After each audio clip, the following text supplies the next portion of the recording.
Our story begins in Kiev, where we meet two locals who will be helping us to enter the exclusion zone on foot.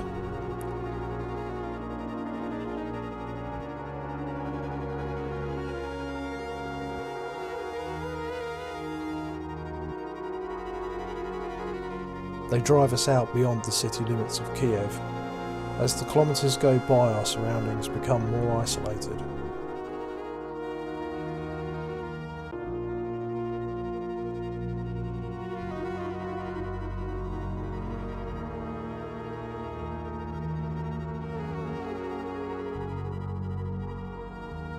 We begin to see the vast reality of the Ukrainian forests, which will give us our first insight into our environment for the next few days.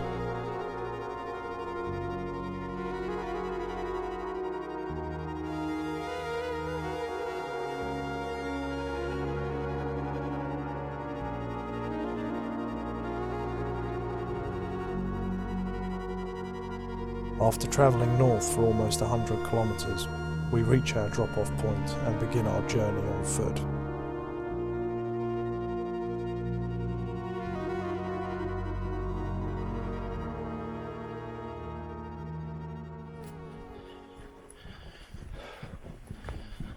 Our hike begins a few kilometres from the exclusion zone border. Ahead of us we have many kilometres to cover as quickly as possible whilst carrying around 20 kilos of food, water and equipment.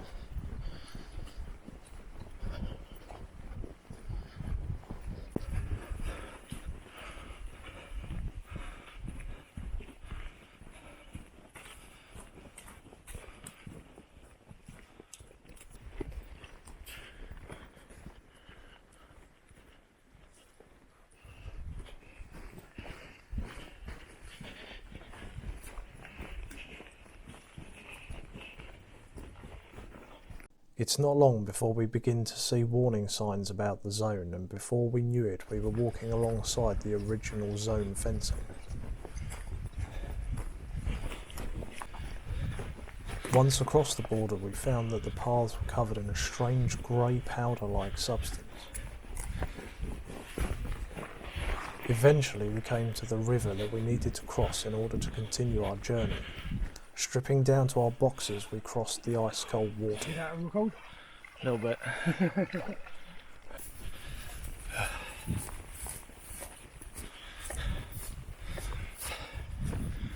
We come across this, maybe an old farm, after doing the river crossing. The sun's starting to go down. Catch you later. So far we had covered around 8 kilometres, and the reality of our journey was quickly sinking in.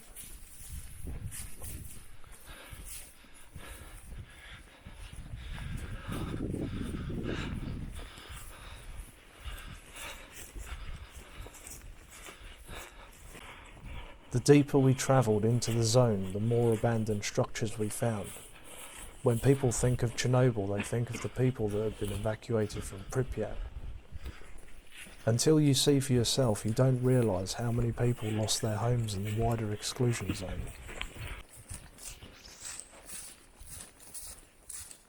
In the last hours of daylight, we came across a small graveyard and an abandoned church. Here we rested briefly before pushing to our first stopping point for the evening.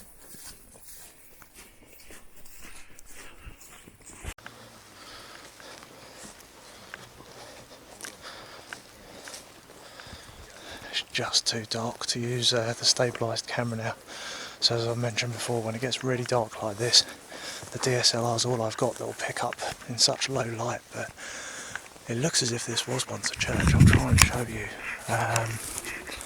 but if you look up there you might be able to make it out. There's like a Jesus figure or something.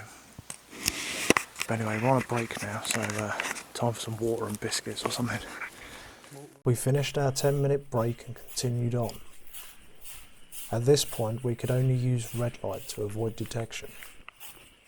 After 20 kilometres we had reached the abandoned house where we would be spending the next 3 hours sleeping before making the final push to Pripyat.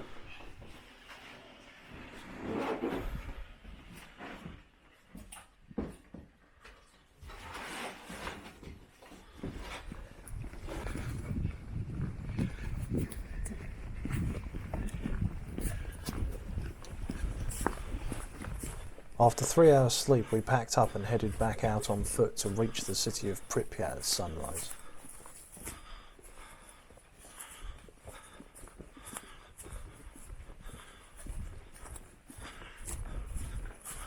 We had just a few hours to cover the distance required, and the pace for this trek was both mentally and physically demanding.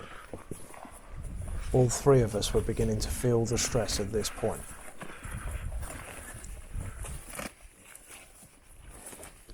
The closer we came to the city, the more disused roads we found. Wherever possible, we would use these roads to avoid the rough terrain.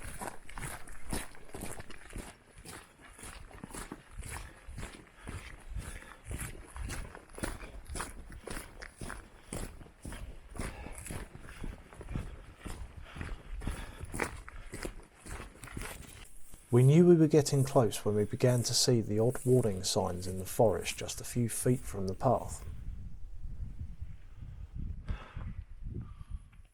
We stopped for one last break by the side of the road.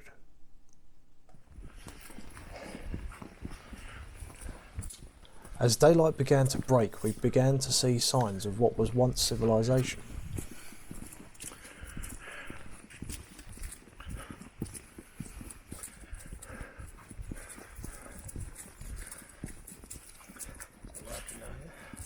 The hum from an electricity substation that was still in use was an unexpected surprise.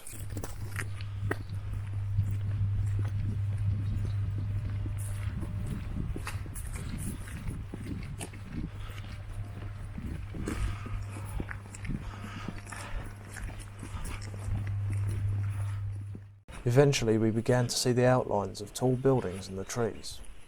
We knew at this point we had made it to Pripyat. Nature has begun to reclaim this city in ways that are only apparent once you've seen it for yourself.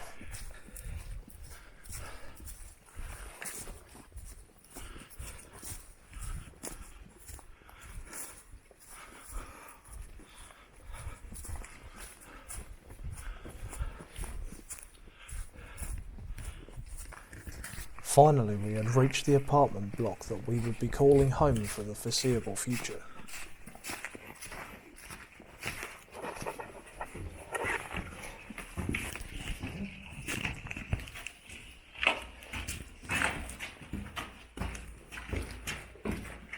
Where'd they go?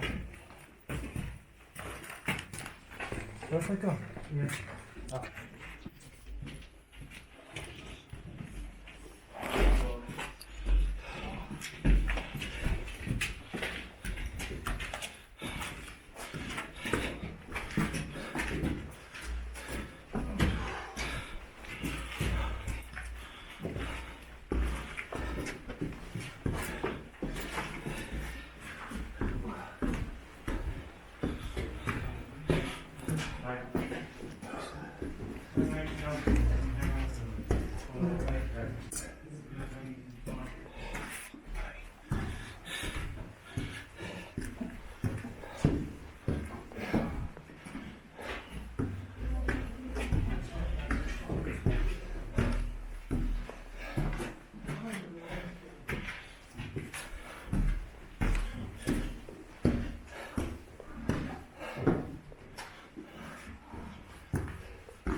So this is our lovely accommodation for the day.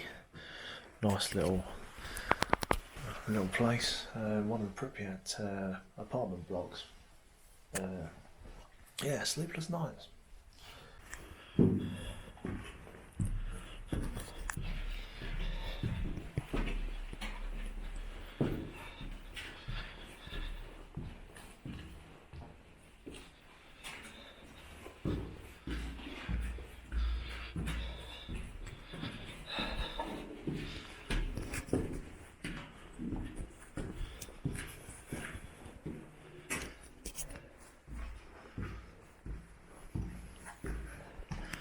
So yeah, I'm heading up to the roof at the moment because there seems to be a strong signal up there.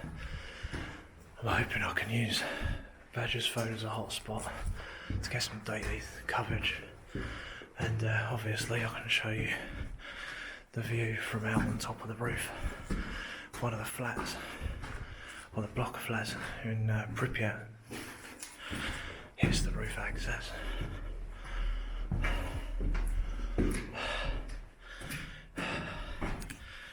Yeah, there it is. So let me have a quick climb. Right, so on the very horizon there, I might have to zoom in editing. You can see the Dugger transmitter, which we're not going to be able to get to, purely because security, we've been told, is now so high you just can't climb it anymore, so what's the point? But this is the view from up here. I mean, I'll tentatively stick my hand round. You see that big block over there? There's been several people on the roof just now. The tour bus is obviously running around, so we can't go out on the roof. Yeah, you're gonna have to put up with the photos I took earlier this morning before the tour buses arrived. I jumped out on the roof, took some photos, different angles, but yeah, I'm gonna go back down now. Despite what people may believe, the average radiation levels in most parts of the city are well within safe limits. Got Dave here blacking out the windows. DIY Dave, mate. Yeah, DIY Dave. Yeah, blacking out the windows so that our little candle there doesn't get us spotted. And stop the fucking wind. Oh yeah. I appreciate this. Yeah, should do. I think that'll probably do it, won't it? Okay. Yeah, looks good to me. Nice one. So this is our first hot meal, and we got Chef Dave doing noodle time. Ukraine style. Yeah, yeah, in the middle of a radioactive fucking yeah. Right. Badger's looking forward to so a bit of warm food too. Oh god, yes. Say mine's like a soup, mate. I'm surprised it boiled that quick, actually.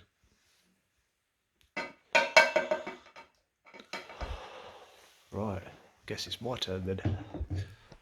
So yeah, as you can imagine, going around Pripyat in the middle of the night, shining massive torches, not a great idea, which makes filming near on impossible. If you want footage of that, go over and check Dave out, because he's got a lot of footage from this, because that's what he was primarily doing. We were primarily focusing on photography for this one, just because it's one of those things that you're not going to do again.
So we've just returned from our little tour around Pripyat. Very interesting. It's surprising how many people are actually out here. We met one group before we went out that came up to us, and a second group out there, two really nice guys. Surprised us. They asked, "Do you drink vodka?" Me and Dave said yes. So the guy pulls out metal shots glasses and an old drinks bottle with a clear kind of pinky liquid in it, and gave us a shot of this homemade Ukrainian stuff. One shot of that, and we were both feeling it, weren't we? Yeah, it's brilliant.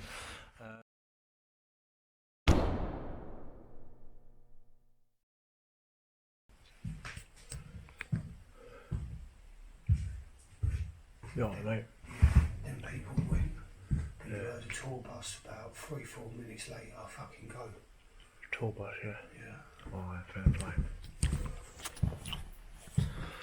Yeah, we're not without our problems at the moment.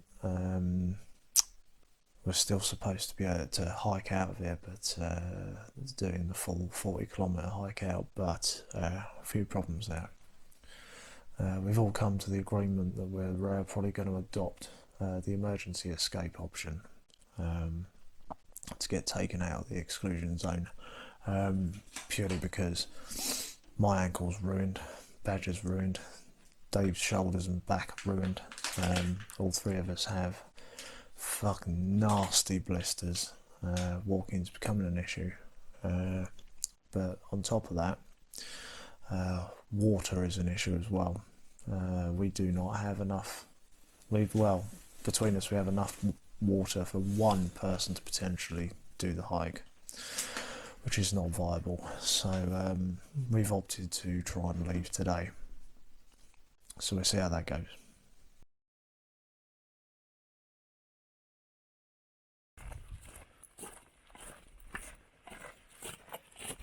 Leaving Pripyat about 1.5 hours before sunrise, we began our 4-kilometre hike to the meeting point. The Ukrainian guys had organised what they call the cab.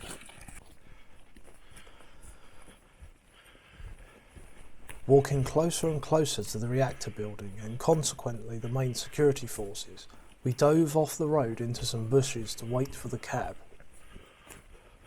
We waited for over an hour, but the cab still had not arrived. Even our Ukrainian friends were beginning to look worried as the sun began to rise.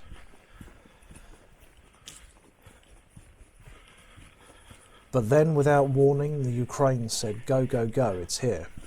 A 1980s Russian-made Lada Riva with fat tyres pulled up without its headlights on, and all 6 of us crammed ourselves into this tiny old car.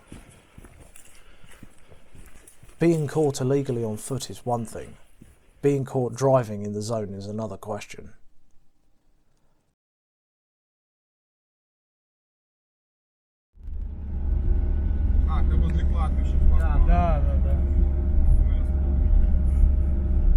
The driver clearly knew the limitations of his vehicle and kept as much speed as he could, constantly checking his mirrors throughout the drive to make sure that we were not being pursued by security forces.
There's no time to stop and clear small fallen trees, so we would often drive straight through them.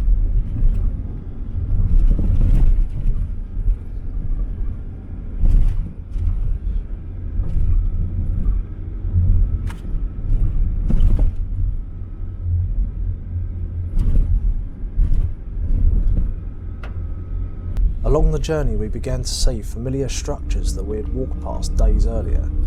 It was only at this point we realised just how far we'd hiked.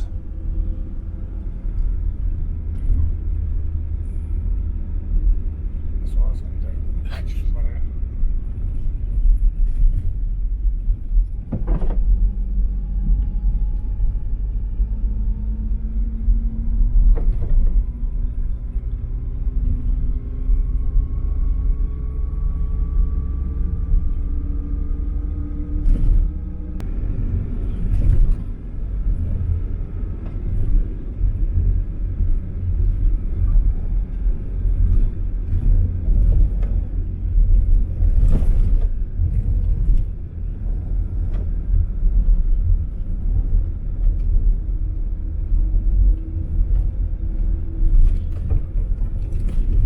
After around 35 minutes of driving at speed, the road ran out. This was as far as the car could take us. From here we would need to hike the remaining 12 kilometres in order to exit the exclusion zone. That was the coolest fucking car ride I've ever had. So, that was it. Several days, countless miles and one crazy car ride. We had managed to exit the exclusion zone.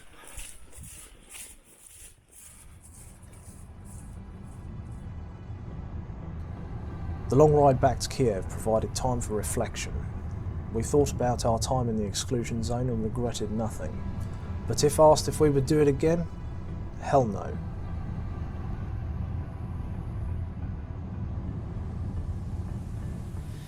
I don't know what you want. Let's have a bit of fun till I downfall. My love, if you feel like I do right now, don't say you're on the run to the other side, my love.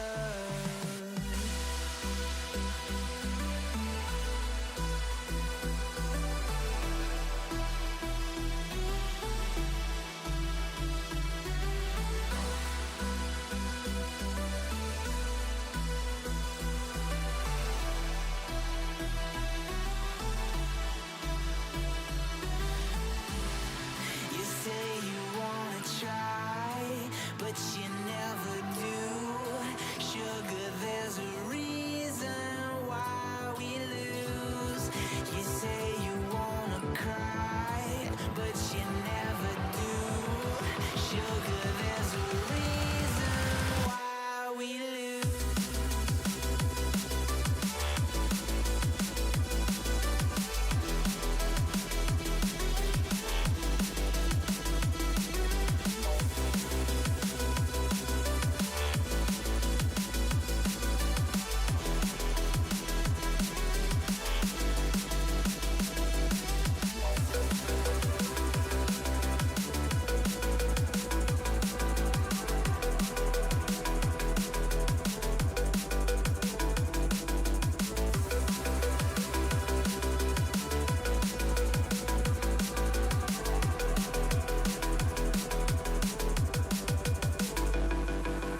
I don't know what you want.